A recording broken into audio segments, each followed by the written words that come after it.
Hey guys, and welcome to the Fish Room. I'm Rachel O'Leary, and it's time for a Tuesday tip. And it seemed like you guys were really interested in hearing how I set up my Ancistrus tanks for breeding. Now I have to tell you, the one behind me, I didn't anticipate breeding behavior yet. The fish are still relatively young, but they showed me, and I had caves in there regardless for their comfort. So I thought what we would do today is do a makeover on this aquarium to set it up better for increased breeding as well as rearing the fry. So let's get started and I'll tell you more about it. So as you can see right now, this tank is just, pretty much basically a mess. There are quite a few super red Ancistrus in here that I got from a breeder in Texas named Kenneth. And they are of fantastic quality, and I've sold a whole lot. But they're really relatively young. Generally speaking, Ancistrus get to about 4.5 inches long, and these guys are nowhere near that. However, they are starting to show some bristles, which means they can breed, and boy, did they. As we rearrange things in here, we'll see that there are quite a few fry. I'm actually hoping that there will be a male on eggs that I can show you guys, but we'll have to see. So the first thing I'm going to do is try and control the chaos that is that African water fern. I'm going to remove a lot of the decor and then clean my sponge filters, really vacuum the crap out of the substrate, and set everything back up. Now, Ancistrus come from all over South America, which means they generally like driftwood, and they are a cave spawner. So either driftwood caves or these typical pleco caves that I get from my friend Nancy and my friend Brantley work fantastic. Now I just had plants in here simply to sort of aid in the whole aesthetic of the tank, even though they were a hot mess. So what I'm going to do is I'm going to pull a lot of stuff, make sure there's no daddies in caves, and then reset things. There's quite a few. Oh, we got babies in there. See. Can you guys see that guy? See if he comes out.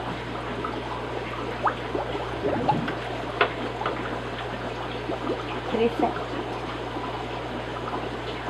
It's really important when pulling caves in an Ancistrus tank to make sure there's not fish in the caves because they love them. Now a lot of this plant matter I'm going to pull out just so I can make this tank tidier so that I can see what's going on in here. I'm going to grab a bucket to move all this stuff into so it stays moist just in case there's baby fish.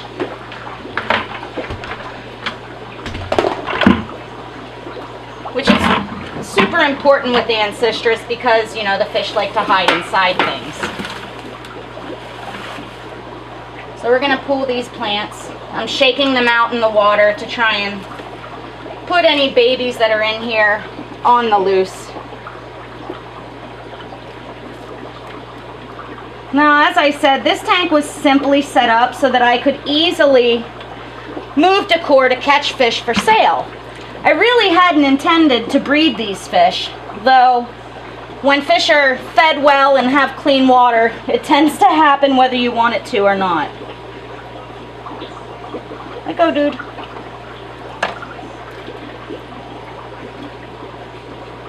So there's quite a lot of random leaves in here that I'm going to have to vacuum out. Now I am going to vacuum into a bucket for a couple reasons. One, because there's a bunch of fry in here, and the other is because I want to be able to clean my sponge filters, and my preferred method for doing that is into tank water.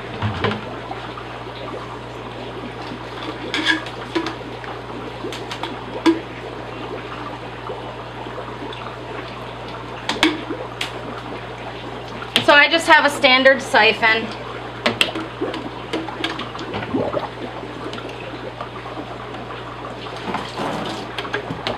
And we're just going to siphon up all this gunk. Now, because Ancistrus produce a ton of waste, this tank is always a bit messy. And I actually, believe it or not, siphon this tank like this at least twice a week. But as I mentioned, there are quite a few plecos in here. So what I'm going to do is probably drop the water line about 50%.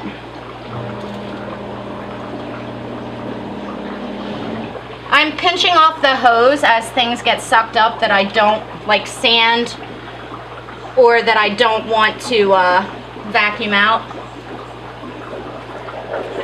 And then when I release the siphon, or when I unpinch the hose, the siphon starts again.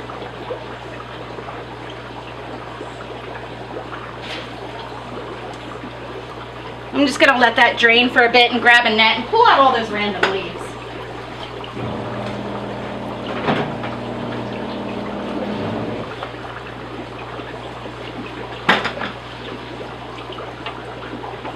Now I need to be careful. A lot of times Ancistrus babies like to hang out on these random leaves. So I need to make sure I'm not grabbing any of those.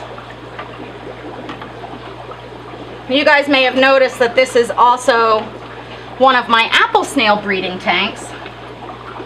So I have a floating breeder box of apple snail babies that I showed you guys last week or so. Pretty soon here, I will pull out the sponge filters, rinse them in my tank water, and replace them. So that's the vast majority of the random stuff floating around in the aquarium.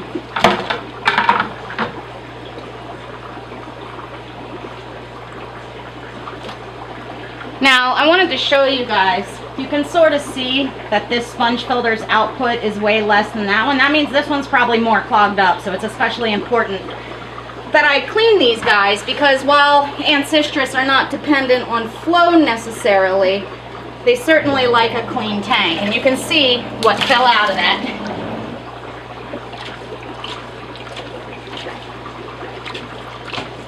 And I'm just squeezing this out in a bucket. And the other thing I do is just to spin the intake tube within there.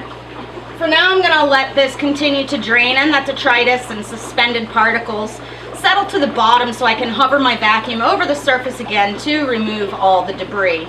And then we'll get started with actually building the tank for optimal Ancistrus keeping.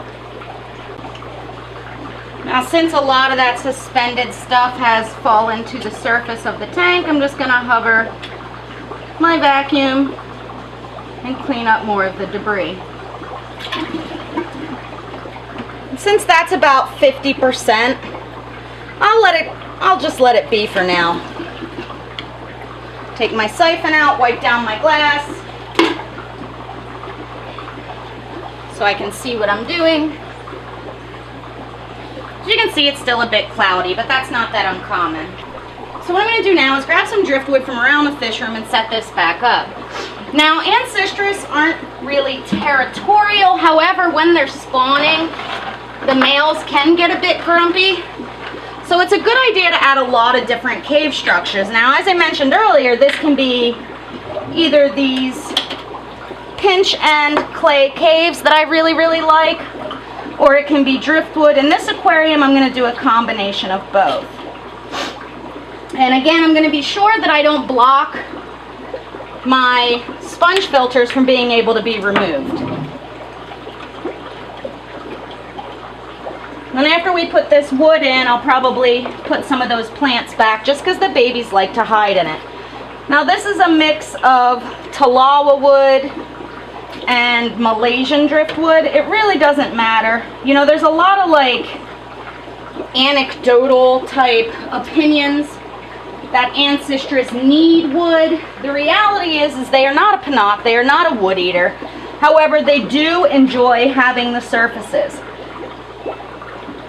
Just like in the high Ancistrus tanks, you want to make sure whatever decor you add is very stable so it can't fall over and crush any fish.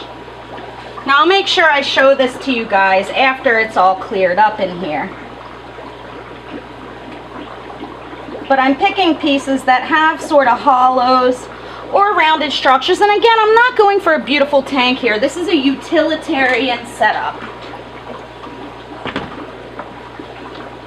It's meant simply to provide the correct environment for the fish to spawn, which means lots of layers of caves for the males to establish territories.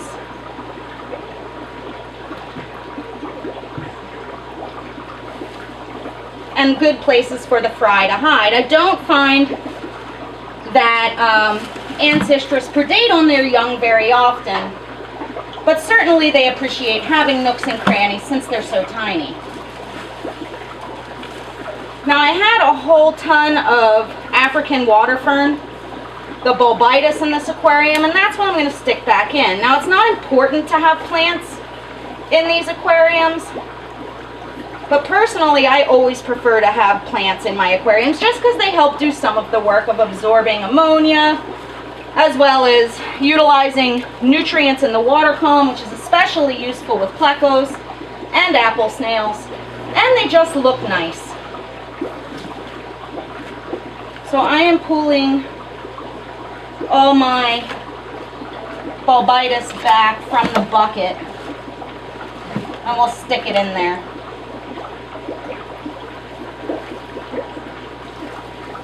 It's a pretty hefty chunk. And I'm really just sort of wedging it in between the wood so that it'll stay put. I also had a little bit of Anubias in the bucket. I don't think I'm going to add that back in. And I had a random rock, so we'll throw that in there. I'm going to fill it back up, drain it again, let it clear up, and we'll take a closer look. So this is the end result, and as we can see from the fish, they are already loving it. The boys are climbing around the wood, babies are hiding, it's a lot more tidy, and you'll notice as well that there's a few other fish in here, some neon tetras and some opistos, neither of which bother the baby Ancistrus or the adults, as well as the apple snails. All of these fish are South American, so I can keep them together and have pretty good success rearing the fry. Now when I am breeding Ancistrus, I really prefer to not have Coreodoros catfish in the tank, simply because they explore with their mouths, and in the past I've had a lot of issues with them accidentally sort of killing the babies just through this normal exploration or feeding behavior of theirs. It is certainly appropriate to keep any of the smaller peaceful tetras or fish like that with these guys in your breeding aquarium. I like to keep the apple snails in there because they produce infusoria, which is a fantastic first food for fry, pardon me. So this has still got a little bit of suspended particles in it, but we can see the fish are happy, and you know, it's only been 10 minutes. In a few minutes this will clear up. Here we can see a boy with his zodontodes on his nose. He's already checking out the caves, and again I like to put the caves open end out so that I can spy on them to see if they're on eggs. It's been about an hour now since I revamped the tank, and I think the fish are really gonna like it. I mean, again, this is not meant to be a beautiful display. This is set up to optimize conditions for the Ancistrus that I want to breed in this aquarium. And as we can see, they're already utilizing all the different surfaces I've just provided for them. And they look really happy. Gnawing on wood, hiding in caves, and all in all doing what Ancistrus do. The Super Reds seem really happy. Now one thing you'll notice is that Ancistrus are definitely more visible than Hype Ancistrus in an aquarium. They're just not as shy. We can also see that this fish up here is starting to get those odontodes, those bristles on the end of the nose, where Bristlenose or Bushynose plecos get their name. Now as of right now I don't see any of the babies, but I know that there's at least 60 in this aquarium. And they're certainly probably hiding within these plants that I've provided for cover for the babies. One other thing I wanted to mention is that while Ancistrus are not particularly aggressive fish, it's important to have quite a lot of cave structures if you're housing a big colony like this, because the males will get territorial when they want to spawn, and they can do minor damage to each other. This is probably my dominant male in the aquarium. He's definitely bigger than everyone else. He definitely has more bristles so far. Oh look, there's a baby. And he, you know, king of the hill. So we want to make sure, see that little guy? Right up here? It's a little baby Ancistrus. So you just want to make sure that there's lots and lots of structures in the aquarium for them to have to set up their camp, as well as keeping the aquarium easy to clean, because plecos are poop machines. They have extra long intestinal tracts, which means they produce a lot of poop. So it's really important to be able to vacuum the tank quite well. Now in this aquarium I have a very thin skin of sand, and that's simply because I don't pool the babies to raise them, and a lot of people say that baby plecos in general do not do well on bare bottom.